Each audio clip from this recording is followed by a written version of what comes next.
I used to believe that I was not racist. I mean, I was highly educated. I was left leaning and I loved other cultures. So, how could I possibly be racist?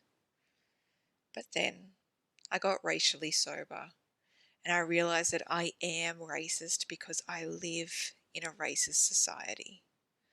I've inhaled the toxic fumes of racism just by breathing.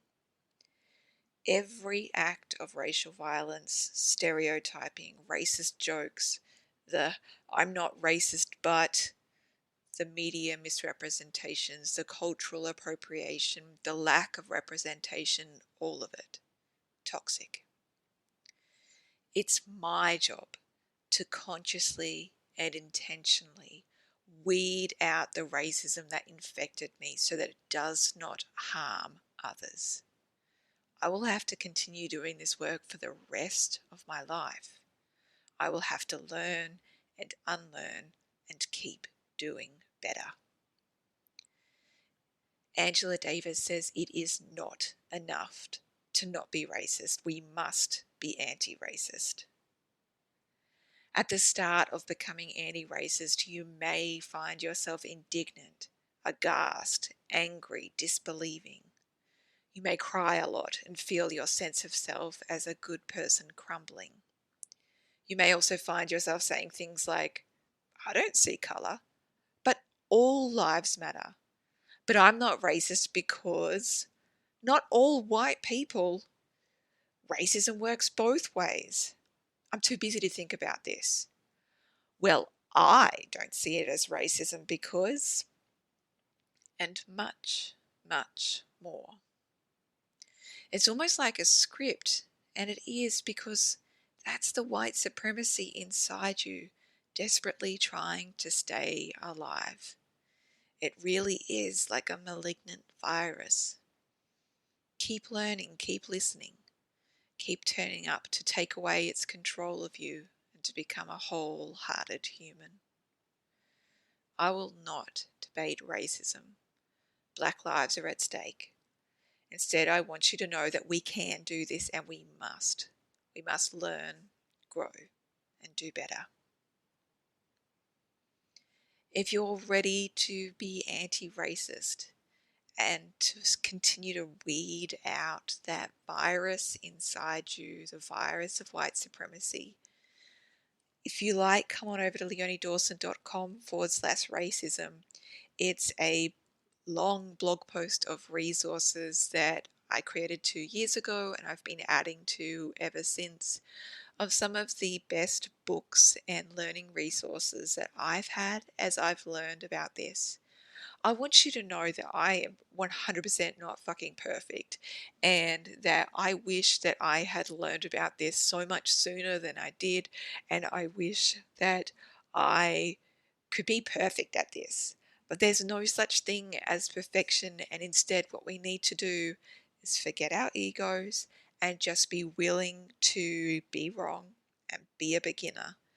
And that can feel really hard, but it's nowhere near as hard as having to be a black or indigenous or a person of color living in a racist society. So this is the very littlest that we could do, the bare fucking minimum.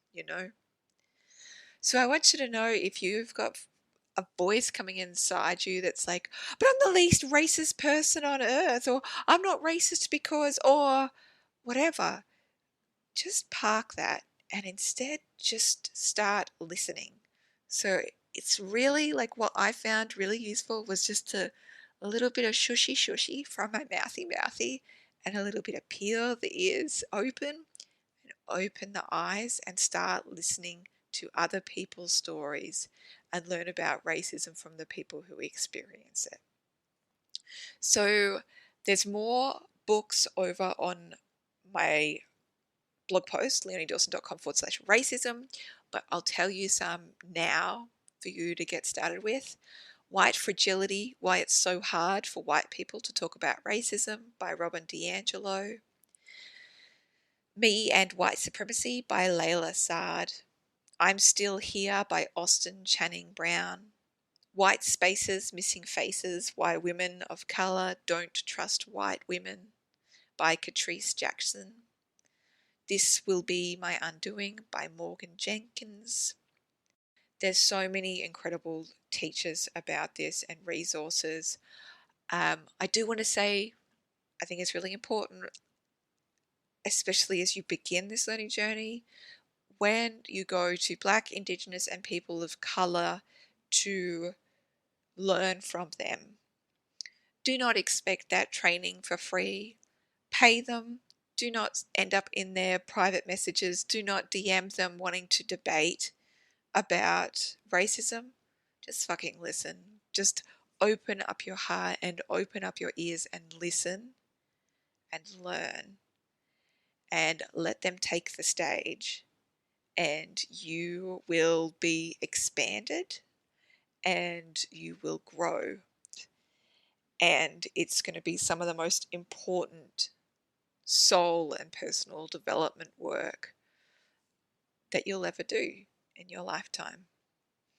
I want to send you love and I want to send you blessings on your journey, and I want you to know that you've got this, we've got this, and we can do so, so, so much better. And this is the transformation that is needed to heal the world truly.